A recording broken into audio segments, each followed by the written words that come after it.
Hey guys, welcome back to my channel. Today we're going to be ranking the starter Pokemon, number 26 through 14. These are all the starter Pokemon, including Pikachu and Eevee. So starting off with number 26, we have Torchic. Now, Torchic, maybe my least favorite starter of all. While the starter is cute, the design doesn't appeal to me, and really, if you choose Torchic at the beginning of the game, this is very difficult. I never really liked the design of Torchic. Anyway, like, especially if it has moves like Scratch It, does it use his feet? Like, is that? And then in the original sprite, it looks like Torchic is just standing on one leg, and that always just, like, confused me. So I've never really played with Torchic, but also I just don't care for Torchic in general. For number 25, we have Chespin, which is the grass starter Pokemon for the Kalos region. Now, in my mind, Chespin, like, it's an okay starter, but I just don't really care too much for it. It's cute, but it has kind of a strange design, like, it kind of looks like it should be, like, part of a cactus or something. I don't know why. Like, it's like the cross between a cactus and a mole to me. I've never really played with Chespin that much, so maybe if I played the game with it, I might enjoy it, but it's just not my favorite starter for that generation, specifically. And just not one of my favorites all around. I mean, it's okay, but not the best starter. Coming in at number 24, we have the grass-type Pokemon Snivy. Now, Snivy is a cool Pokemon, but I just prefer the other two in the generation, Tepig and Oshawott, over Snivy. Like, I feel Snivy is more of a Pokemon you would choose if you go in with, like, a certain strategy. Because Snivy just looks like a Pokemon you would use. Like, you would plan ahead with this one. While, like, the other two, you would just be, like, playing the game normally. Now, I feel like maybe Snivy could be useful in some of the gyms, but I haven't really played with Snivy too much either, just because the design never appealed to me too much, but I don't really have that much to say about this one. For number 23, we have the water starter Popplio.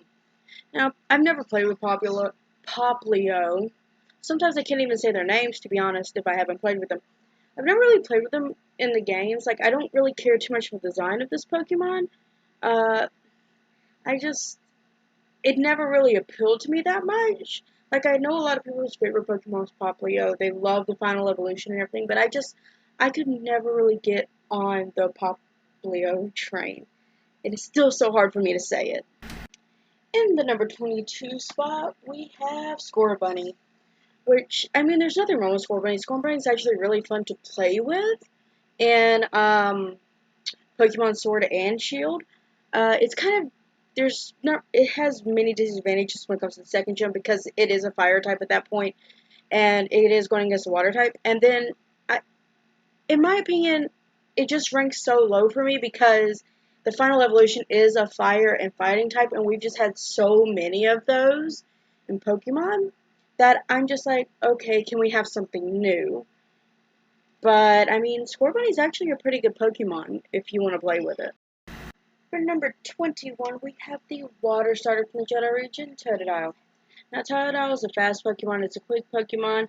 I don't believe it has too high of a defense stat. I love the design of this Pokemon. I mean, it's very simple. It's, of course, a little crocodile.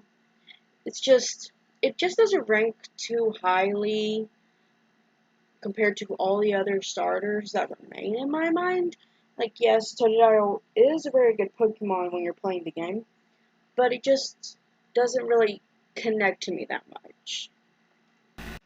Coming in at number 20, we have Sabal, which honestly is my second favorite Pokemon in, the Galar region.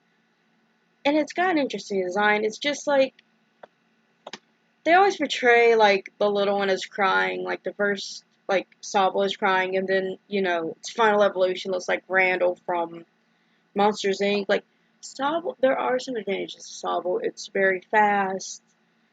It's not really that defensive, though, like, very much more attack-based.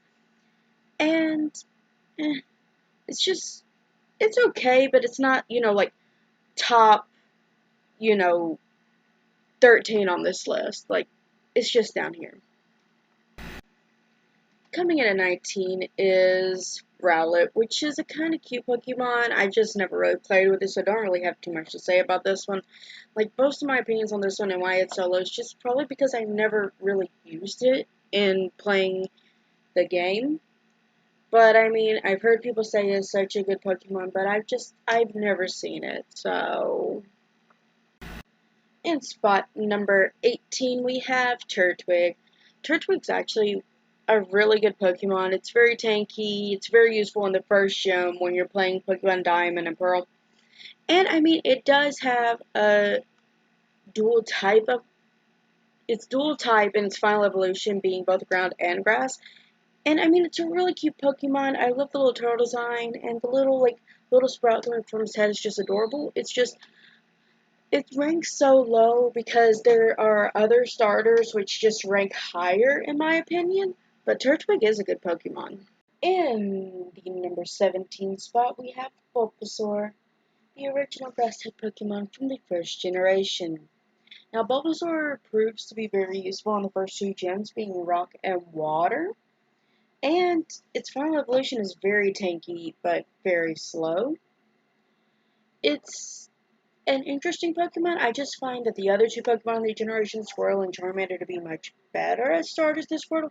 But Squirtle is still an adorable little starter with many advantages to him. In spot number 16, we have the Pokemon everyone and their grandma knows, Pikachu. Now, there's too much hype for Pikachu, in my opinion. Yes, Pikachu is very powerful. In the anime, yes, Pikachu is the poster child for Pokemon, and we all know this. It can learn good moves and is useful in the game, but the main reason I rank it so low is just because of the hype around it. There are so many great starters, and yes, while Pikachu is one, it's not the absolute best in my opinion. I mean, yeah, it's a cute little electric mouse Pokemon, but it's just that. In the number 15 spot, we have Mudkip, which honestly, Mudkip, once it evolves into its final evolution, is a beast.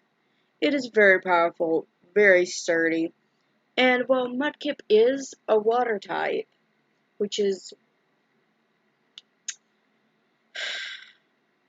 very weak to electric types, and can be really knocked out easily by them, in its final evolution, it becomes a dual type, being ground and water, which makes up for that type disadvantage. In, in the number 14 spot, and the last Pokemon for this video is Tepig. Tepig eventually evolves into a firefighting, which is overused in the Pokemon universe. But Tepig is very easy to train. Very easy to train.